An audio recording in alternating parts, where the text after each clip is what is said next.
Hey everybody! This here is an LG phone and it only costs $100.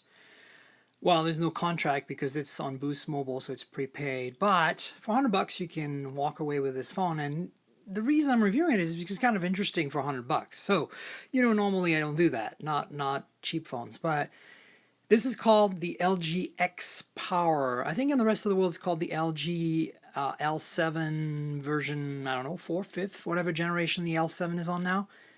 And this is a pretty big phone, but it's also very thin, and it's got some decent specs for the money, which is kind of why I wanted to touch base on it. More importantly, the XPower comes from the 4100 milliamp hour battery. That's 4100 milliamp hours, which should easily last you a couple of days because of the rest of the specs. So let's have a quick look at it. It's a 5.3-inch display. Nothing too crazy here.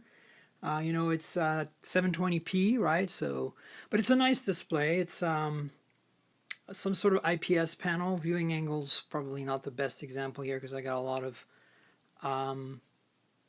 glare. But if I bump up the brightness a little, I think you can see that it's not a bad display for the money. What else? It's got a pretty thin profile, something like 7.9 millimeters, I think. So pretty thin overall.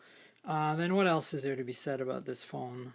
Specs. So this is what it gets interesting. The 4100 milliamp hour battery is kind of like the killer spec for this device. The screen's okay, pretty nice to look at. Doesn't really look that great on video, but not too bad. This is the first phone that I know of, and I think I'm right, but just correct me if I'm wrong. I think it's the first phone sold in the US by a carrier, not unlocked and etc., with a MediaTek MT6755M octa-core chip. And so a non-Snapdragon processor that's mid-range. There is also a Snapdragon 200 or 210, I think, version of this phone on Crickets. And that one's much slower. So I highly recommend, if you get the XPower, to get the one on Boost, even though their network isn't really the greatest, in my opinion. But what else? 2 gigs of RAM, not bad. Think about this: the Nexus 5X last year had 2 gigs of RAM. 16 gigs of built-in storage, I believe, and micro SD expansion. It's got an 8 megapixel rear camera. Nothing to write home about, but it takes some pretty decent pictures with an LED flash. It does have no HDR. So the lack of HDR on this phone is pretty damning, in my opinion. Let me bring the brightness back to normal here, because I think it's a little too bright right now. There we go. So no HDR on the camera, it's just a bit of a bummer. 5 megapixel front camera with gestured triggers, so if you're holding the phone you don't have to try to find the shutter button, which is nice. So they're kind of making a big fuss about the selfie capabilities of this phone. But that's really it. I mean, the back cover doesn't come off. You've got SIM slot somewhere. Where did it go? Down here. So this door here pops open with a little safety pin or something, and you get a SIM and micro SD card slot in here. I believe it's, I'm not really sure what kind of SIM. I think it was a nano SIM last time I looked. Volume rocker here on the right hand side. Power lock key here on the left hand side. This is all plastic. It does look pretty nice for a plastic phone. It feels pretty nice in hand because it doesn't bend or creak too much, since there's no removable cover, so everything is pretty monolithic. It's got a nice little grippy back. Again, for $100, guys, it's $100, guys. Okay. The speaker, it's got a little raised area so that when you put it down, theoretically you should hear the speaker. Practically speaking, you don't hear the speaker. Headphone jack, micro USB, of course, primary mic down here, secondary mic on top, front-facing camera, the speaker right there, and there's probably a proximity sensor hidden in here somewhere.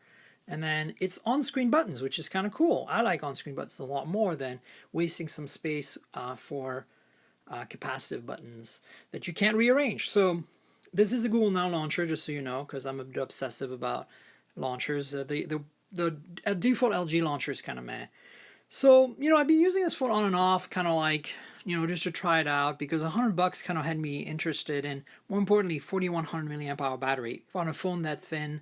Specs are decent, nothing to write home about. By the way, the camera's an f with 2.2 job, so it's not too bad in low light. You know, you saw me handling here. Everything works. There's really nothing to complain about. Let me show you some of the photos I've taken with this camera, so you can kind of get a feel for the quality. So, you know, not bad at all here. You can, so this is where HDR would have been really nice. This is at Stinson Beach in California, not far from San Francisco, on a very gray day. And you can see, you know, did a pretty good job here with the macro shot. It's a little out of focus on the second one because it's a little further back. But I mean, you know, like, it's totally serviceable. Look, this is zoomed in like quite a bit, actually. I think it's on maximum zoom. And, you know, it resolved quite a bit. I mean, again, 8 megapixel basic camera with no HDR. Come on. Let's, you know, let's be real here. So anyway, you know, I just don't want to spend too much time on this, but I just felt like this...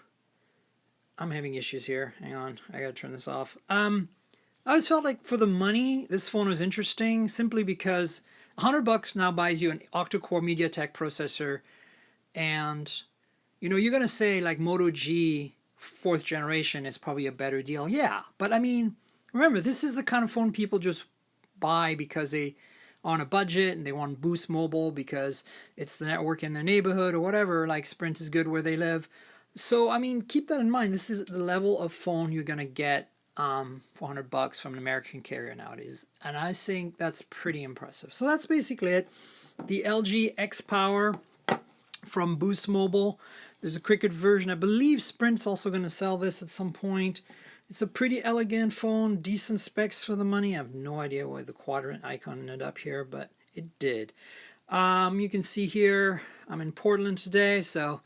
We've got, you know, the Google Now launcher, etc. Not a bad phone. And it does have an oleophoric coating, which means it won't take fingerprints too much, unlike, say, the Honor 5X. And again, you know, $100. So there you go. Stay tuned. So this is the first of a few videos I'm going to do in a row here. And while I still have some light in that direction coming this way. Because, you know, it's really bright here in Portland. So... stay tuned, I got some good stuff coming. Really good stuff. This is just warming you up a little bit on what's coming, all right? So, there you go. Stay tuned. Like, dislike, hopefully like. Subscribe, okay, because this is live video, but I'd like you to subscribe to my YouTube channel. I do a lot of phone videos, and I like doing phone videos. So, you know, if you want to see more phone videos, this is a place to tune in. All right, guys, I'll talk to you later. Cheers. Bye.